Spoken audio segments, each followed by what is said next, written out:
Hi bazala bamzitho, welcome to Umgosi noMagatsheni. I am uMagatsheni. Umgosi wethu namhlanje bazala bami, it's about uMakhumalo. You know this season uMakhumalo, or you know what, na as Makhumalo ke rana ka nna. And some of the things as I fully understand her. Some of the things she's standing ground of them. I fully understand. I'm behind it. So Makhumalo, guys, on what we should expect. Obvious ubaba umseleku ubabizele i-therapist or i-counsel nobaba lo ohlale obalungisela indaba zomuzi wabo ezithembu. I love what ubaba umseleku did. I do not wanna lie. And the one thing about umseleku, engihlala ngimshayela izandla uyawathanda amakhosikazi wakhe. Yena ngabe angakwazi ukukhuluma nawo kahle umuntu wenza ama-mistake, uyawathanda amakhosikazi wakhe and he is willing to build, because as much as nabo abanyathela ama-coins nabo bamnyathela ama-coins.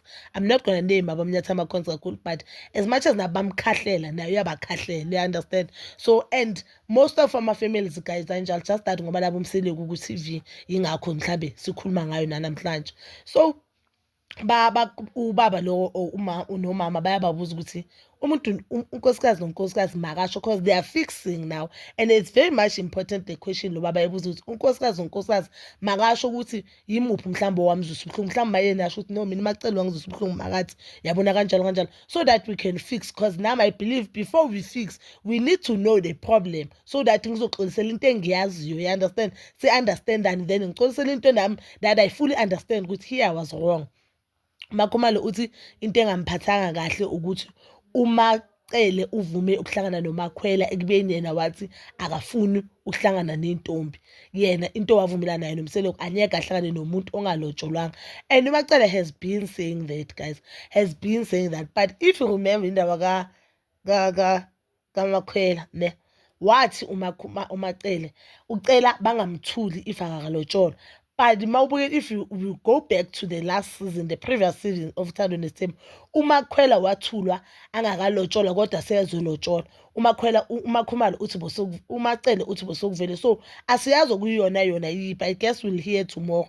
And uMakhumalo une-right ukuthi asho le nto leyo ngoba imzwisa ubuhlungu. Angithi uMacele uke wathi uMasawula was wrong ukumitha uMakhumalo and uMangwabe just because kuye kusho ukuthi uMasawula bekavuma ukuthi uMusamselo abe namanye amantombazane alethe izanciza emndenini, and it shows ukuthi uMasawula kusho ukuthi beka-enable i-behavior kaMusamselo ukuthi athandene nabantu abaningi nengane encane, because bathi laba they were very close to Masawula, and according to her that was wrong. So yena sekamskima kanjani uMakhwela.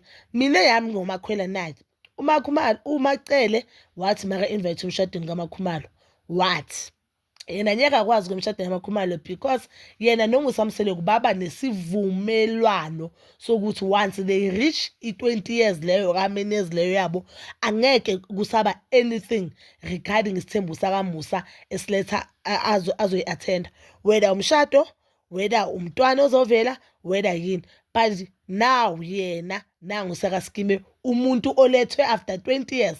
Yena zange athende umshado womuntu, into edileyo umyeni wakhe. Phela indaba ukuthi uMakhumalo angashadi before that 20 years idileyo uMusa. Ngithi uMusa uye bekazi isigaba iminyaka yakhe noMacele uye bekumele asheshe alungisela aboMakhumalo, abomangwabi, but wahlala wa-relax now because bamele ba-understand ukuthi mina nonkosikazi wami lo namthola la sivumelane ngalento. So I think if nifuna ukubhilda nihlale kaMseleku, naye into bomele sivume, you understand. So no, yena wathula mase kasa-invitwa, yena sekathi anyeka emshadweni kaMakhumalo. I think one thing uMacele omunye umuntu uthi, and if you don't understand then uzomphambanisa. uMacele uyakhuluma la ku-TV, but it seems like kunamagcubu, because if makangezwa something kuthiwa ubani uthe ukubani enzeni akambuzi loyo muntu, akafani noMakhumalo, akambuzi or akayi-address that issue, but uzomzwisa ubuhlungu. Tell me why ukuthi sizozwa this season ngaye ukuthi uMakhumalo uke waprega. Akusindaba yakhe, as much as uMakhumalo naye bekayinyathelile asiyazi, and iveza mhlawumbe uhlazo la kaMakhumalo ukuthi wapheka at a very young age, because if ubala iminyaka kaMakhumalo noMusamseleku kade bacala ukuthandana Makhumalo nabo 17 18. So if waprega before that, that means uprega nabo 16. Obvious ukuthi umuntu athola umntana asese at that age uhlazo, guys, singalokhu sishuka coach, uhlazo.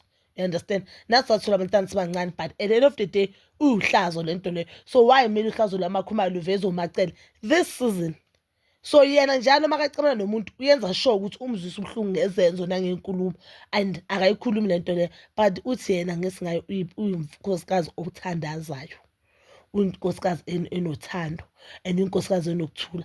And I've noticed ukuthi abantu abaningi abathi bona banokuthula and bafuna ukuthula bona self abakwenzi ukuthula, but bademand ukuthula from abanye abantu. Bazali bami, you can comment down below umbono wakho, and please don't forget to like, subscribe, share and hit that notification button.